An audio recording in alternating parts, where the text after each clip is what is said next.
একাধিকবার জানাজা পড়া, এটা কোরআন হাদিসে কি বলে? দেখবেন যে কোনো মানুষ ইন্তেকাল হয়ে গেলে বা যে কোনো বড় ব্যক্তি যদি ইন্তেকাল হয়, তাকে নিয়ে রাজনীতিক জানাজা হয়ে থাকে। নিজের বাড়িতে একবার জানাজা, শহরে গ্রামে আবার রাজনীতিকদের একটা জানাজা, একাধিকবার জানাজা হয়। কিন্তু কোরআন হাদিসের আলোকে একজন মৃত ব্যক্তির জানাজা হতে হবে একবার। কয়বার? একবার। হ্যাঁ, দুইবার জানাজা পড়া যায়। কখন? মৃত ব্যক্তির ওলি বুঝেন তো? মৃত ব্যক্তির ছেলে কিংবা ভাই, যারা গার্জিয়ান আছে, প্রথম জানাজায় গার্জিয়ানের কোনো শরীক কিংবা কোনো ওয়ারাস, কোনো সম্মতি যদি না থাকে, তাহলে গার্জিয়ানের কিংবা ওলির জন্য জায়েজ দ্বিতীয়বার জানাজা পড়া আবশ্যকীয় না। সে চাইলে জানাজা পড়তে পারবে। এখন আমাদের সমাজে দেখলাম, এতে কিছুদিন আগে এদিকে একজন মহিলা ইন্তেকাল হয়েছে, তো ওনার শাশুড় বাড়ি, এটা এদিকে হচ্ছে বাপের বাড়ি। দেখলাম বাপের বাড়িতে জানাজা হচ্ছে এখানে, তো তাদেরকে কে যেন মাসালা বলছে, গার্জিয়ান যদি জানাজা পড়ে দ্বিতীয়বার জানাজার অনুমতি নেই। দেখলাম গার্জিয়ান এক পাশে দাঁড়িয়ে আছে, বাকি মানুষ জানাজা পড়তেছে। তো গার্জিয়ানও কোথায়? শাশুড় বাড়িতে গিয়ে এর দ্বিতীয় জানাজায় অংশগ্রহণ করবে। এগুলি সব কোরআন হাদিস বিরোধী। যেখানে ওলির, গার্জিয়ানের বিন্দু পরিমাণ সম্মতি থাকবে, তারা জানাজা পড়ুক, জানাজাত অংশগ্রহণ করুক কিংবা নাই করুক, দ্বিতীয়বার জানাজা পড়ার কোনো বিধান ইসলামে নেই। এজন্য যে কোনো মৃত ব্যক্তির জানাজা একবার জানাজা। আসেন, আমরা যখন জানাজা পড়ি, জানাজাতে মোট 4টা তাকবীর দিই, ঠিক তো? 4টা তাকবীর দিই। তো প্রথম তাকবীর আমরা হাতটা বাঁধি এভাবে, দেখেন এইভাবে হাতটা বাঁধি। এই হাতটা আমরা ছাড়ব কখন? এই বিষয়ে গুরুত্বপূর্ণ একটা মাসালা। দেখবেন জানাজার মাঠে বিভিন্ন মুসল্লি, কিছু মুসল্লিকে দেখবেন ইমাম সাহেব যখন ডান দিকে সালাম ফেরাবে ডান হাত ছাড়বে, বাম দিকে যখন সালাম দিবে বাম হাত ছাড়বে। আবার কিছু মুসল্লিকে দেখবেন ইমাম সাহেব সালাম দেওয়া মাত্রই দুনো হাত ছেড়ে দিবে, তথা হাত ছেড়ে দিয়ে উভয় দিকে সালাম দিবে।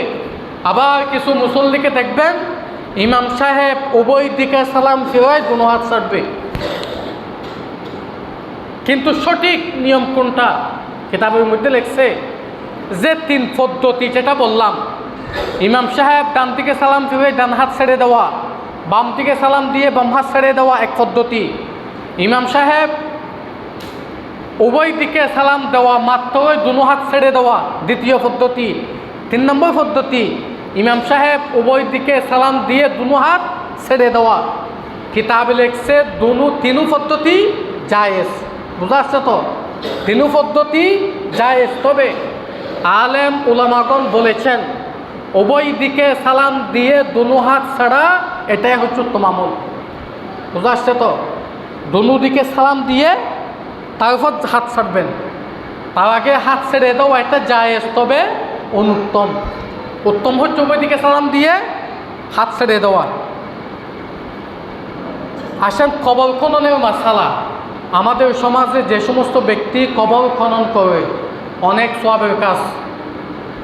সমাজে বেশিরভাগ মানুষ কবর খনন করতে জানে না। হাদিসের মধ্যে আছে, আল্লাহ হাবিব বলেছেন, ক্বালা রাসূলুল্লাহি সাল্লাল্লাহু আলাইহি ওয়াসাল্লাম, মান হাফারা কবরন বানাল্লাহু লাহু বাইতান ফিল জান্নাহ।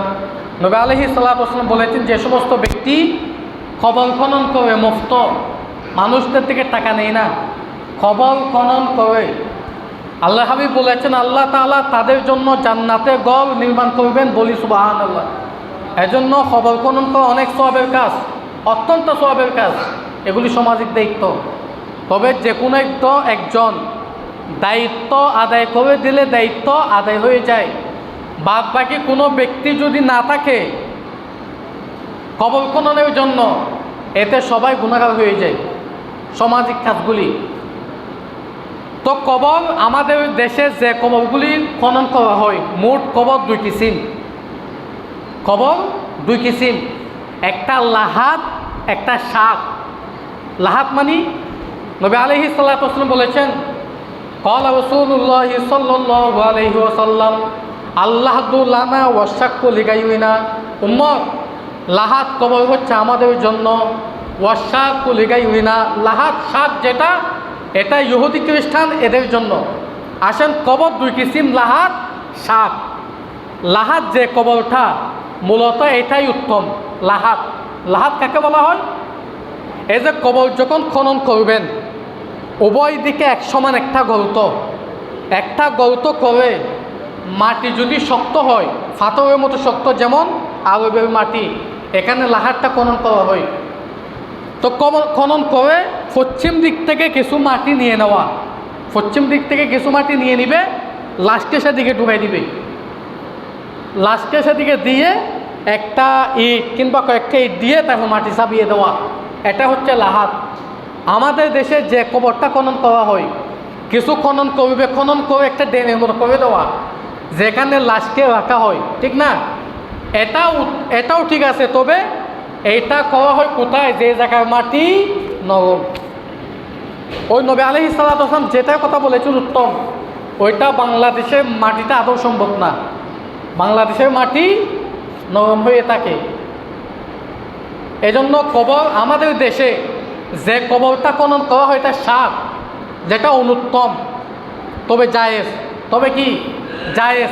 এখানে যদি লাহাত যদি খনন করা হয়, এতে মৃত ব্যক্তির ভীষণ কষ্ট হবে, তার উপর মাটি চাপ পড়বে। আর একটা মাসালা হচ্ছে, আমাদের দেশে অনেক সময় দেখি বাক্সের সাথে মৃত ব্যক্তিকে কবর দেয়, বাক্স বানাইয়া, অনেক জায়গায় দেখছি, দেখেন না জীবনে বাক্স দিয়ে কবর দেয়। এমনি কিতাবে লিখছে, কোনো উজল ছাড়া, কোনো কারণ ছাড়া বাক্স বানিয়ে মাটি দেওয়া মৃত ব্যক্তিকে তা মাকরুহ। তবে যে সমস্ত জায়গায় কবরে পানি কিংবা কবরে ভীষণ ফুট, লাস্টে রাখা সম্ভব হচ্ছে না, কিংবা বালি, এই সমস্ত জায়গাতে বাক্স বানিয়ে কবর দেওয়া জায়েজ বিধান আছে, এটা জায়েজ। কোনো যদি কারণ পাওয়া যায়, হয়তো কবরে পানি কিংবা বালি কিংবা খাদা, যার ফলে লাশকে কবরে রাখা ভীষণ কষ্ট, এই সুরতে একটা বাক্স বানিয়ে মাটি দেওয়া জায়েজ। তো লাশকে কবরে নামানোর নিয়ম, আমাদের দেশে দেখেন লাশকে কবরে নামায়, পুরুষকে যে কোনো ব্যক্তি কবরে নামাইতে পারবে, কিন্তু যদি মহিলা হয়, মহিলা, তাহলে মহিলাকে কবরে নামাবে কে? তার মাহরাম ব্যক্তি না, মাহরাম ব্যক্তি। এখন একটা মাসালা দেখেন, স্ত্রী যদি ইন্তেকাল হয়, স্ত্রী যদি ইন্তেকাল হয়, স্বামী কবরে না তাইকা স্ত্রীকে মাটি দিতে পারবে কিনা? মাসালা বোঝা আসছে তো? তার আগে একটা বুঝেন, স্ত্রী ইন্তেকাল হওয়ার সাথে সাথে স্বামী স্ত্রী বিবাহ বিচ্ছেদ ছুটে যায়, বিবাহ বন্ধন বিচ্ছেদ হয়ে যায়। স্ত্রী ইন্তেকাল হওয়ার সঙ্গে সঙ্গে স্বামীটা পুরুষের মতো হয়ে যায়, বোঝা আসছে তো? যেহেতু বিবাহ বিচ্ছেদ হয়ে যায়, এজন্য কিতাবে লিখছে, স্ত্রী যদি ইন্তেকাল হয়, স্বামী স্ত্রীকে মৃত অবস্থায় দেখা জায়েজ নেই। তবে এতদিন যেহেতু সংসার করলো, বিদায় একবার দেখা অনুমতি দেওয়া হয়েছে। তো এখান থেকে বলা যায়, স্বামী স্ত্রীর জন্য যেহেতু সুরতে মাহরাম থাকে না, এজন্য স্বামী স্ত্রীকে না নামানো উচিত। হয়তো মহিলা ভাই থাকবে, ছেলে থাকবে, বা বাগ্নি যারা আছে, মাহরাম ব্যক্তি তথা যাদেরকে দেখা দেওয়া জায়েজ, যাদের সাথে বিবাহ হারাম, এ সমস্ত ব্যক্তি কবরে নামিয়া তাদেরকে মাটি দিবে। তো যখন কবরকে, ব্যক্তিকে, লাশকে যখন মাটিতে নামাবে, কবরে নামাবে, তখন তিনটা কাজ। কয়টা কাজ? তিনটা। এক নম্বর, দোয়া পড়া, বিসমিল্লাহি ওয়া আলা মিল্লাতি রাসূলিল্লাহ। লাশকে যখন তুলবেন তখন পড়তে হবে বিসমিল্লাহি ওয়া আলা মিল্লাতি রাসূলিল্লাহ। দুই নম্বর কাজ, ক্যাবলামুখী লাশকে করে দেওয়া। কোন মুখী? ক্যাবলামুখী। আমাদের দেশের লাশকে যখন দেয়, গোড়া বাংলাদেশে গলতভাবে মানুষকে কবর দেয়। দেখেন আমাদের দেশে যখন লাশকে কবর দেয় এইভাবে শীত করে শোয়াই দেয়, মুখটা কেবলার দিকে করে দেয়, ঠিক না? মুখটা কেবলার দিকে করে দেওয়া হচ্ছে কিতাবে লিখছে কি, ব্যক্তিকে মাটি দেওয়ার সময় লাশকে তার গোড়া আফাদে মস্তক কেবলার দিকে করে দেওয়া, গোড়া আফাদে মস্তক কেবলার দিকে করে দেওয়া। এখন দেখেন আমাদের দেশে যে একটা কবর দেয়, মনে করেন একটা লাশ, ঠিক আছে, তো এভাবে দিয়ে একটা লাশ এইভাবে দে, এইভাবে দিয়ে কোনো মতে কষ্ট করে মাথাকে এইভাবে করে দেয়, কেবলার দিকে করে দেয়, তা বিলকুল গলত, বিলকুল গলত। নবী আলাইহিস সালাতু ওয়াস সালাম যে কোনো লাশকে মাটিতে দিয়েছেন কেবলামুখী করে, শুধু মুখ না গুড়াফাতে মস্তক, গুড়াফাতে মস্তক। আমরা যখন ঘুমাই ডান দিক হয়ে ঘুমানো সুন্নত। কোন দিক হয়ে? ডান দিক। ডান দিক মানে এই ডানকে নিচে দেওয়া। ডান দিক বুঝেন তো? আপনার ডান দিকটা নিচে থাকা, শুধু মাথা না, এইভাবে শুয়ে যদি এভাবে দেন, মাথার ডান দিকে দেন, এটা সুন্নত আদায় হয় না। সুন্নত কি হয় না? আদায় হয় না। সুন্নত আদায় করতে গেলে নবী আলাইহিস সালাতু ওয়াস সালাম যেভাবে ঘুমাতেন ওইভাবে ঘুমাইতে হবে। তো নবীজি কিভাবে ঘুমাতেন? গোড়াফাতে মস্তক ডান দিকে করে দেওয়া। ঠিক একইভাবে মৃত ব্যক্তিকে কবরে রাখার সময় শুধু মাথা নয়, শুধু মাথা যদি করে দেওয়া হয় তো মৃত ব্যক্তির কষ্ট হয়। কেন জানেন? আমরা যখন মৃত ব্যক্তিকে রাখি এইভাবে ঠিক করে শোয়াইয়া মাথা উপরে থাকে, ঠিক না? মাথা উপরে থাকে, যার ফলে দীর্ঘক্ষণ থাকার কারণে তার গোড়াফাতে মস্তক শক্ত হয়ে যায়। শক্ত হয়ে যায় না? শক্ত থাকা অবস্থায় আপনি যখন তাকে কবরে নামাইয়া মাথা যখন কেবলার দিকে করবেন, এতে শক্ত জিনিসকে বাধ্য হয়ে কেবলার দিকে করে দেওয়া। আপনি যখন ডান খবতে শোয়াই দিবেন, ডান খবতে শোয়াই দিবেন, এতে মৃত ব্যক্তির বিন্দু পরিমাণে কষ্ট হয় না। অথচ নবী আলাইহিস সালাতু ওয়াস সালাম বলেছেন, জীবিতদের যেমন সম্মান দেওয়া উচিত মৃত ব্যক্তিকে তেমনও সম্মান দেওয়া উচিত। কতটা কেন বলেছেন? বলেছেন এই জন্য, মৃত ব্যক্তির সাথে জানাজাতে, গোসল দেওয়াতে, কাফন ফোড়াতে, হাঁটাচলা করতে, জানাজা বহন করতে যাতে লাশের সাথে কোনো বেয়াদবি না হয়, যাতে লাশের সাথে কোনো বেয়াদবি না হয়। আর এমনকি ফিকহের কিতাবে স্পষ্ট লেখা, জানাজা যখন বাড়ি থেকে জানাজার মাঠে নিয়ে যাবেন হাতটি বহন করে, তখন লাশের সম্মানার্থে, কিসের সম্মানার্থে? লাশের সম্মানার্থে লাশের আগে থাকা, হাঁটাচলা করা কিংবা লাশের আগে জানাজার মাঠে চলে যাওয়া, এটা বিলকুল নিষেধ। সমস্ত জানাজার নামাজকারী ব্যক্তিকে জানাজার পিছনে থাকতে হয়, লাশের পিছনে থাকতে হয়, এগুলি লাশের সম্মান। সেই জন্য মৃত ব্যক্তিকে খবর দিবেন। আমাদের দেশে যত জায়গায় গেলাম এখন মাসালাটু যদি বলেন, তারা বলবে গোড়া জিন্দেগি এইভাবে খবর দিয়ে আসলাম, গোড়া জিন্দেগি এইভাবে খবর দিয়ে আসলাম। হ্যাঁ ভাই, গোড়া জিন্দেগি এইভাবে খবর দিলাম, এটা ভুল পদ্ধতি, এটা মাথায় রাখবেন। এটা কোন পদ্ধতি? ভুল পদ্ধতি। সঠিক পদ্ধতি মৃত ব্যক্তির গোড়া আফাদে মস্তক কেবলামুখী করে দেওয়া। এই দেখেন আমাদের দেশে যখন খবর খনন করা হয়, খনন করে একটা ড্রেনের মতো করে দেয় না, লাস্টে সেখানে রাখা হয়। মনে করেন এই জিনিসটা একটু দেখেন, এই ড্রেনের মতো এটা লাশকে এইভাবে শোয়ায়, মাথাটা পশ্চিম দিকে করে দেওয়া ভুল পদ্ধতি, এইভাবে শোয়াই দেওয়া। বোঝা আসছে তো? এটা সুন্নত পদ্ধতি। লাশকে গোড়া ডান দিকটা, ডান হতে লাশকে শোয়াই দেওয়া, এটা সুন্নত পদ্ধতি। নবীজি এইভাবে লাশকে মাটি দিতেন। সমস্ত ফিকহের কিতাবে, মাসআলা কিতাবে এই নিয়মটাই লেখা আছে। তো আমাদের সমাজে যেটা দেয় এটা ভুল প্রচলন, এটা মানুষের কারণে এটাই ভুল। এটার থেকে বাঁচবেন। আমি যত জায়গায় দিলাম এই সুরটা যখন বলি কেহ মানতে চাই না, বলে গোড়া জিন্দেগি এইভাবে দিয়ে আসলাম। তো দেখেন লাস্টে যখন কবরে নামাবেন তিনটা কাজ। একটা কাজ দোয়া পড়া, বিসমিল্লাহি ওয়া আলা মিল্লাতি রাসূলিল্লাহ। 2 নম্বর কাজ লাশকে কিবলার দিকে শোয়ানো। 3 নম্বর কাজ লাশ যখন কাফন ফোড়াবেন, 3টা ঘিরে দেওয়া হয় না, মাথায়, পেটে, পায়ে, এই তিনটা গিরা খুলে দেওয়া। বোঝা আসছে তো? তিনটা গিরা কী করে দিবেন? খুলে দিবেন। এই তিনটা গিরা খুলে দিয়ে সুন্দরভাবে বাঁশ টাস দিয়ে যেভাবে মাটি দেওয়া উচিত সেইভাবে মাটি দিবেন। তবে মাটি দেওয়ার একটা সুন্নত পদ্ধতি আছে। নবী আলাইহিস সালাতু ওয়াস সালাম যত জায়গায়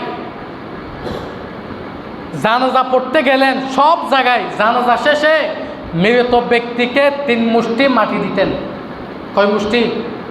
3 মুষ্টি মাটি দেওয়া প্রত্যেকজন ব্যক্তি, 3 মুষ্টি মাটি দেওয়া সুন্নত। এমনকি কিতাবে লিখছে যে সমস্ত ব্যক্তি জানাজায় অংশগ্রহণ করবে এই সমস্ত ব্যক্তি যদি মাটি না দিয়ে যদি চলে যেতে চায়, কি না দিয়ে মাটি দেওয়ার আগে যদি চলে যেতে চায়, কিতাবে লিখছে তাদের উচিত মৃত ব্যক্তির ওলি থেকে, গার্জিয়ান থেকে অনুমতি নেওয়া। গার্জিয়ান থেকে অনুমতি নিয়ে নেওয়া। কেন? এইভাবে যদি চলে যায় তাহলে মাটি দিতে যদি 2-4 জন মানুষ যায় তাদের ভীষণ কষ্ট হবে না? এটা কি 2-4 জনের কাজ না সামাজিকতা কাজ? বলেন না, 2-4 জনের কাজ নাকি সবার কাজ? সবার কাজ। তো সবার কাজ যেহেতু আপনি চলে যাবেন, এতে সবার থেকে অনুমতি নেন। এটা স্পষ্ট কিতাবে লেখা। তো থেকে নবী আলাইহিস সালাতু ওয়াস সালাম বলেছেন, আন্না রাসূলুল্লাহি সাল্লাল্লাহু আলাইহি ওয়াসাল্লাম সাল্লা আলা জানাজাতিন। নবী আলাইহিস সালাতু ওয়াস সালাম যখন জানাজা পড়তেন, সুম্মা আতাল কবর, অতঃপর কবরে আসতেন মাটি দেওয়ার জন্য। ফাহাসা আলাইহি মিন কিবালি ওয়াসিহি সালাসান, অতঃপর ওই লাশের মাথা থেকে 3 মুষ্টি মাটি দিতেন। 3 মুষ্টি মাটি দিতেন লাশকে। প্রথম মুষ্টি দেওয়ার সময় বলতেন মিনহা খলাকনাকুম, দ্বিতীয় মুষ্টি দেওয়ার সময় বলতেন ওয়াফিহা নুঈদুকুম, 3 নম্বর মুষ্টি দেওয়ার সময় বলতেন ওয়া মিনহা নুখরিজুকুম তাওরাতান নুখরা। এটা মাটি দেওয়ার দোয়া, মনে থাকবে তো? একটা লাশকে কবরে নামানোর দোয়া, বিসমিল্লাহি ওয়া আলা মিল্লাতি রাসূলিল্লাহ। তাই সবাই শিখে রাখবেন, মাথায় রাখবেন। লাশকে কবরে নামানোর দোয়া কি? বিসমিল্লাহি ওয়া আলা মিল্লাতি রাসূলিল্লাহ। মাটি দেওয়ার দোয়া। প্রথম মুষ্টি মিনহা খলাকনাকুম, দ্বিতীয় মুষ্টি ওয়াফিহা নুঈদুকুম, 3 নম্বর মুষ্টি ওয়া মিনহা নুখরিজুকুম তাওরাতান নুখরা। এটা কোরআনের আয়াত। মিনহা খলাকনাকুম, আমরা মাটি থেকে জন্মগ্রহণ করলাম। ওয়াফিহা নুঈদুকুম, ওই মাটিতে আবার যেতে হবে। ওয়া মিনহা নুখরিজুকুম তাওরাতান নুখরা, ওই মাটি থেকে আবার পুনরায় জীবিত হইতে হবে। আয়াতে মানে এটা, আমরা মাটি থেকে জন্মগ্রহণ করলাম, ওই মাটিতে আবার যেতে হবে, আবার ওখান থেকে পুনরায় জীবিত হতে হবে। দোয়াগুলি শিখবেন। মিনহা খলাকনাকুম ওয়া ফিহা নুঈদুকুম ওয়া মিনহা নুখরিজুকুম তাওরাতান নুখরা। আসেন, কবর দেওয়া শেষ, সুন্দর মোতাবেক কবর দিবেন।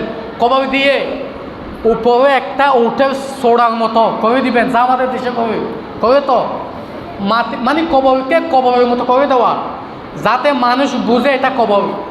একটু উঁচু করে দেওয়া, স্বাভাবিক মাটির চেয়ে একটু কী করে দেওয়া, উঁচু করে দেওয়া। তো উঁচু করে দিয়ে আমাদের কাজ কি? পানি ডালা। একটা বদনা নিয়ে পানি দেয় না, দেখেন নাই? আমাদের সমাজে প্রচলন পানি কেন দেয় কেউ কি জানেন? বলেন তো। কবর শেষে পানি কেন দেয় কবরে? অনেকের কাছে শুনবেন পানি না দিলে, পানি দিলে মৃত ব্যক্তির কলিজা নাকি ঠান্ডা হয়, ঠিক না? বলে না, অনেকে শুনেন নাই? বা এগুলি কোরআন হাদিস বিরোধী কথা।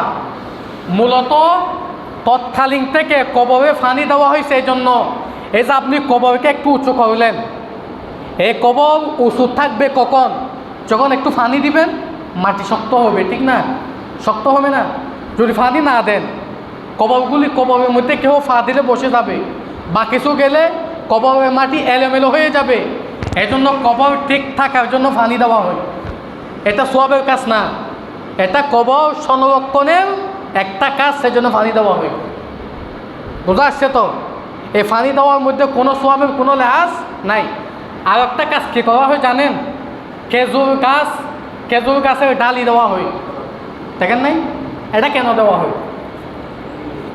তবে বর্তমানে অনেক আলেম উলামা ফতোয়া দিয়েছেন, এই আমলটা স্বয়ং নবীজি করেছেন। কে? আমাদের নবী এই আমলটা করেছেন। হুজুর পাক সাল্লাল্লাহু আলাইহি ওয়াসাল্লাম একদিন দুইটা কবরের পাশ দিয়ে যাচ্ছিলেন। হঠাৎ দেখে ওই কবর থেকে ভীষণ ভয়াবহ শাস্তির আওয়াজ নবীজির কানে আসলো। বোঝা আসছে তো, মানে ওই দুই কবরে ভীষণ আযাব করছে। নবী আলাইহিস সালাতু ওয়াস সালাম সাহাবায়ে কেরামদেরকে নিয়ে দাঁড়ালেন। সাহাবায়ে কেরামদেরকে বললেন, হ্যাঁ আমার সাহাবায়ে কেরাম, এই দুই কবরে ভীষণ আওয়াজ হচ্ছে, তোমাদের কানে আসতেছে না, তবে আমি নবীর কানে আসতেছে।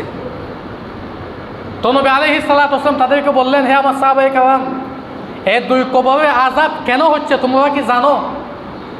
দেখেন হাদিস, এই দুই কবরে আযাব কেন হচ্ছে তোমরা কি জানো? সমস্ত সাহাবায়ে কেরাম বললেন, ইয়া রাসূলুল্লাহ, আমরা তো জানি না।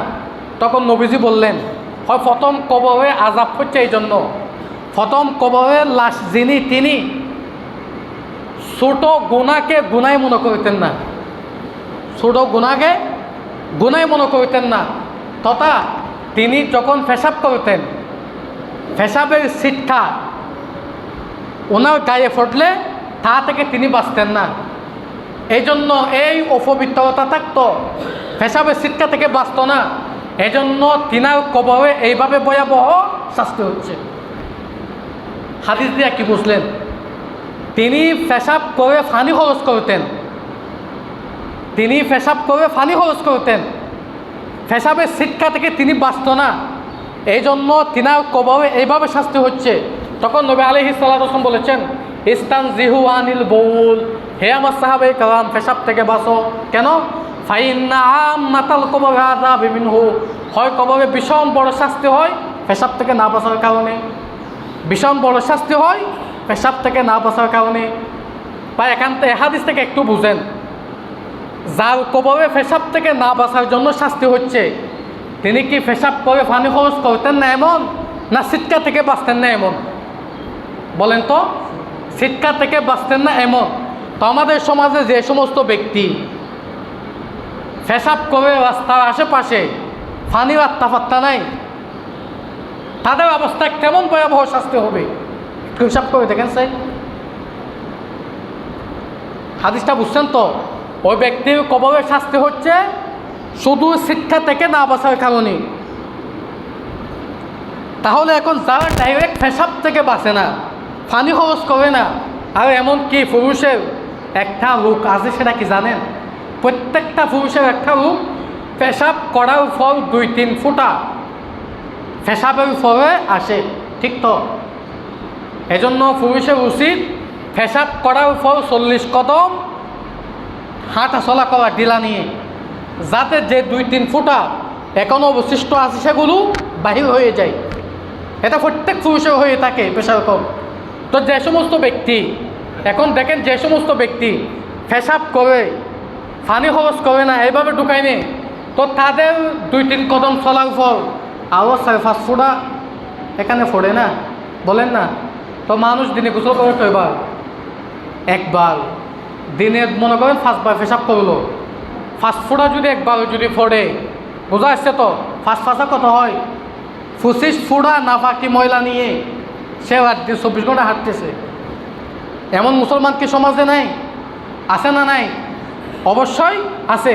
আল্লাহ তাআলা এ সমস্ত কাজ থেকে আমাদেরকে হেফাজত করুক বলেন আমি। তো দেখেন, নবী আলাইহিস সালাতু ওয়াস সালাম বলেছেন, প্রথম কবরের শাস্তি হচ্ছে কেন? পেশাব থেকে না বাঁচার কারণে। দ্বিতীয় কবরের শাস্তি হচ্ছে কেন? দ্বিতীয় কবরে যিনি তিনি জীবিত থাকা অবস্থায় এক ব্যক্তির কথা অন্য ব্যক্তিকে লাগাইতো, এ ব্যক্তির কথায় ব্যক্তিকে লাগাইতো, তথা সকল হয়ে করতো। এটা বড় গুনাহ। হাদিসের মধ্যে আসছে স্পষ্ট যে যে সমস্ত ব্যক্তি মানুষের গীবত করে, গীবত বুঝেন তো, একজনের কথায় অন্যজনকে লাগায়, এটা বড় গুনাহ। কিয়ামতের মাঠে এই সমস্ত ব্যক্তির শাস্তি হবে কেমন জানেন? কাল কিয়ামতের মাঠে আল্লাহ তাআলা তাদেরকে জাহান্নামে দিবেন। স্বয়ং আমাদের নবীজি যখন মেরাজে গিয়েছিলেন, তখন আল্লাহ তাআলা আমাদের নবীকে জাহান্নামে বিভিন্ন শাস্তির দৃশ্য দেখালেন। তার মধ্যে দেখলেন একজন ব্যক্তি,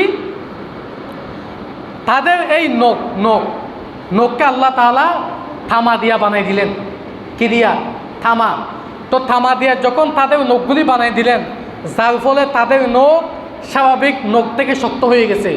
তারা এই নখ দিয়া কিছুক্ষণ নিজে মুখ থেকে নিজে হামসি দিয়ে গোস্ত তুলে ফেলতেছে, আবার কিছুক্ষণ নিজে বুক থেকে নিজে খামচি দিয়ে গোস্ত তুলে ফেলতেছে।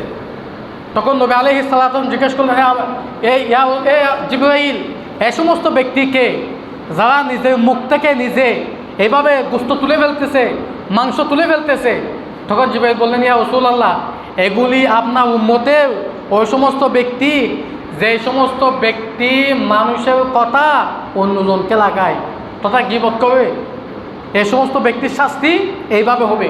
তো নবী আলাইহিস সালাতু ওয়াসসালাম সাহাবায়ে কেরামদেরকে বললেন, হ্যাঁ আমার সাহাবায়ে কেরাম, তোমরা 2টা খেজুর গাছ নিয়ে আসো, ডালি নিয়ে আসো। তখন নবী আলাইহিস সালাতু ওয়াসসালাম এই খেজুরের ডালিগুলি তাদের কবরে গেড়ে দিলেন, সঙ্গে সঙ্গে তাদের আযাব বন্ধ হয়ে গেছে। সুবহানাল্লাহ। এই হাদিস থেকে আলেম উলামা সাব্যস্ত করেছেন কবরে খেজুর গাছ দেওয়া মুস্তাহাব, ডালি দেওয়া মুস্তাহাব। বুঝাচ্ছে তো? আমাদের সমাজে দে তো এখানে কেউ বাধা দিবেন না, তবে এটা কি কাজ? মুস্তাহাব কাজ।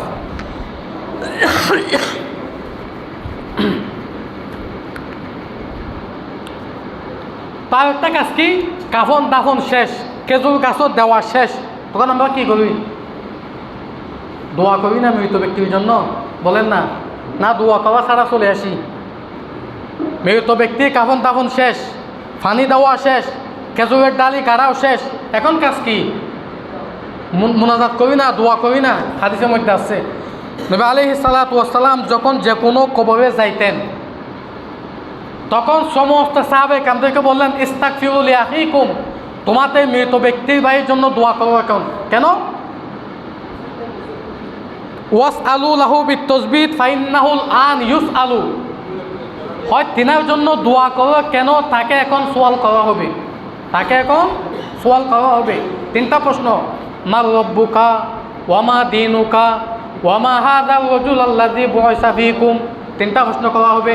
কিতাবের মধ্যে লিখছে যে সমস্ত ব্যক্তি মাটি দিতে যাবে তারা যখন 40 কদম চলে যাবে তখন তার কবরে 2টা ফেরেশতা আসবে, একজনের নাম মুনকার, একজনের নাম নাকির।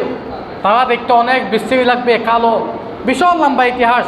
3টা প্রশ্ন করবে, মা রব্বুকা ওয়া মা দীনুকা ওয়া মান নবিয়্যুকা, মা রব্বুকা তোমার আল্লাহকে, তোমার পালন করতাকে, ওয়া মান দীনুকা তোমার ধর্ম কি, তোমার দিন কি, ওয়া মা হাযার রাজুল আল্লাযী বুইসা ফীকুম, নবী মুহাম্মদকে দেখাইয়া বলবে ওনাকে চিনো কিনা, যাকে তোমাদের কাছে পাঠানো হলো, ওয়া মান নবিয়্যুকা তোমার নবীকে।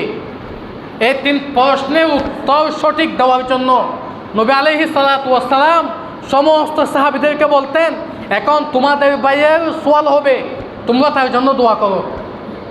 বোঝা যাচ্ছে তো? অন্য হাদিসের মধ্যে আছে, ফালাম্মা ফারাগা মিন দফনিহি, নবী আলাইহিস সালাতু ওয়াসসালাম যখন কাফন দাফন থেকে মুক্ত হতেন, ইস্তাকবালাল কিবলাতা, কিবলাকে সামনে নিতেন, রাফিআন ইয়াদাইহি, 2 হাত তুলে তার জন্য দোয়া করতেন। বোঝা যাচ্ছে তো?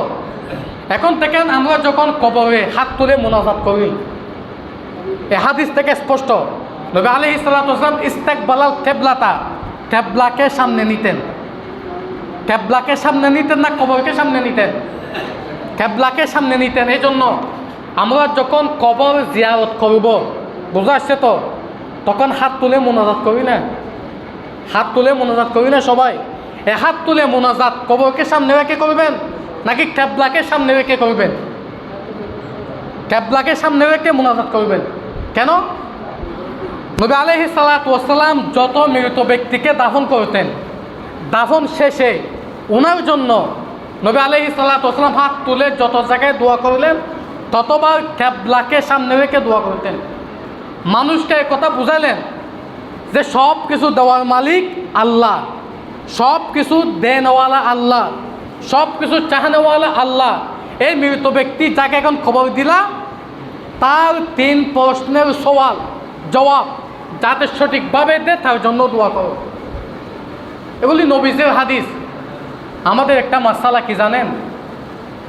যে কবর জিয়ারত যখন আমরা করি, নবী আলাইহিস সালাতু ওয়াসসালাম ইবতিদাই জমানা সাহাবায়ে কেরামদেরকে সর্বপ্রথম কবর জিয়ারত করতে নিষেধ করলেন। কবর জিয়ারত করা একদম নিষেধ, বিলকুল নিষেধ, কবর জিয়ারত করা যাবে না। কিন্তু নবী আলাইহিস সালাতু ওয়াসসালাম ইন্তেকালের কিছুদিন আগে স্পষ্ট ঘোষণা দিয়ে দিলেন, নাহাইতুকুম মান জিয়ারাতিল কুবুর ফাজুরুহা। হে আমার সাহাবায়ে কেরাম, আমি তোমাদেরকে সর্বপ্রথম কবর জিয়ারত করতে নিষেধ করলাম, তবে আজকে অনুমতি দিয়ে দিলাম। সুবহানাল্লাহ। এখন থেকে কবর জিয়ারত করবা। কেন? কবর জিয়ারত করলে দুটা ফায়দা। ফাইন্নাহা তুজাহিদু ফিদ দুনিয়া ওয়া তুযাক্কিরুল আখিরা। হয় কবর জিয়ারত করলে তোমাদের আখিরাতের কথা স্মরণ হবে, 1 নম্বর। 2 নম্বর, দুনিয়া বিমুখ হবে। 1 নম্বর, আখিরাতের কথা স্মরণ হবে। 2 নম্বর, দুনিয়ার না যে নিয়ামত তোমরা পিছনে দিয়ে দিবা, কবরের কথা স্মরণ হবে। এই জন্য কবর জিয়ারত করবেন। এখন আমরা তো কবরের জিয়ারত জানি না। কিছু মানুষকে দেখি কবর জিয়ারতে গিয়ে এইভাবে হাতটা বাঁধিয়ে এইভাবে করে, এইভাবে। ভাই আল্লাহর কসম, এটার নাম কবরের জিয়ারত না। জিয়ারত মানে কি? তার জন্য দোয়া করা। এইভাবে হাত বাঁধিয়া এইভাবে নাড়াছড়া করা, আবার এইভাবে হাত তুলিয়া কিছু না বলে এইভাবে চলে গেলাম, এটা কিভাবে ইবাদত হয়? কমাস কম কিছু পড়েন, যা জানেন তা পড়েন। হাত তুলে বলেন আল্লাহ তাকে মাফ করে দেন, কমাস কম এটাই বলেন। এইভাবে হাত তুলেন, কিছুক্ষণ ডুলাডুলি করলেন, এইভাবে হাত তুলে আবার কিছু না বলে মুখ মাসে করে চলে আসলেন, এটা কি কোনো আদৌ কোনো ফায়দা দিবে? বলেন না, জীবনে কোনো ফায়দা দিবে? কবরে জিয়ারতের নিয়ম, আপনি যখন কবরে যাবেন সর্বপ্রথম বলবেন আসসালামু আলাইকুম ইয়া আহলাল কুবুর। কি বলবেন? আসসালামু আলাইকুম ইয়া আহলাল কুবুর। হে কবরবাসী, তোমাদের উপর আল্লাহ তাআলা শান্তি বর্ষিত হোক। তো লম্বা বিশাল একটা দোয়া আছে, এটা পড়বেন যারা জানেন। আসসালামু আলাইকুম ইয়া আহলাল কুবুর মিনাল মুসলিমিন ওয়াল মুমিনিন আনতুম লানা সালাফুন ওয়া নাহনু লাকুম তাবউন ওয়া ইন্না ইনশাআল্লাহু বিকুম লাহিকুন ইয়ারহামুল্লাহুল মুস্তাকদিমিনা মিন্না ওয়াল মুস্তাখিরিন ইয়াগফিরুল্লাহু লানা ওয়া লাকুম ইয়ারহামুনাল্লাহু মিন্না ওয়া ইয়্যাকুম। এতটুকু পড়বেন।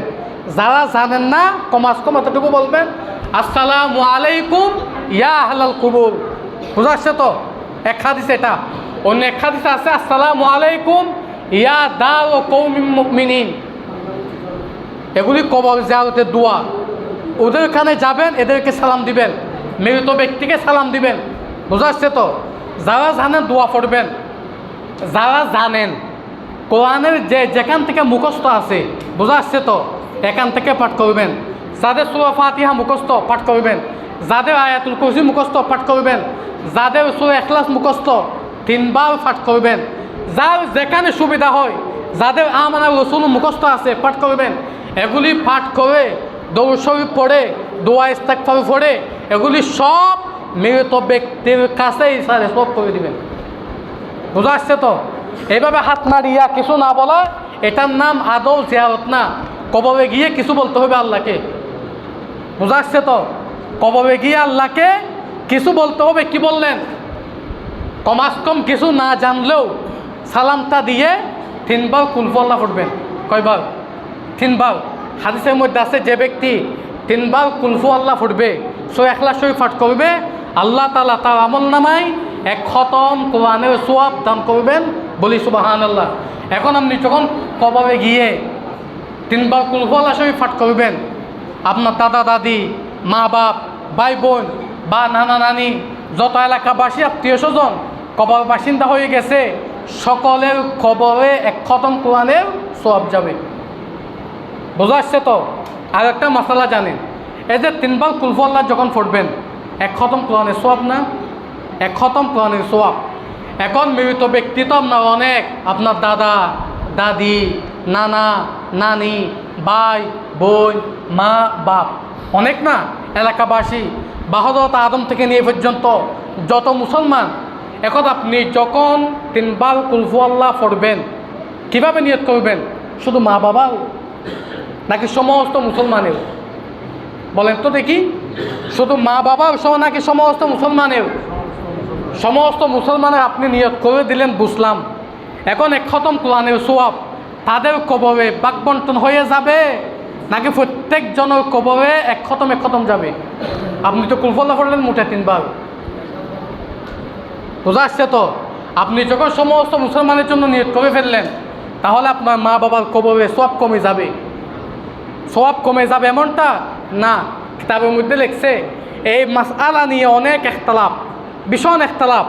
অনেক আলেম উলামা বলেছেন তাদের কবরে এক খতম কোরআনের সওয়াব ভাগ বন্টন হয়ে যাবে।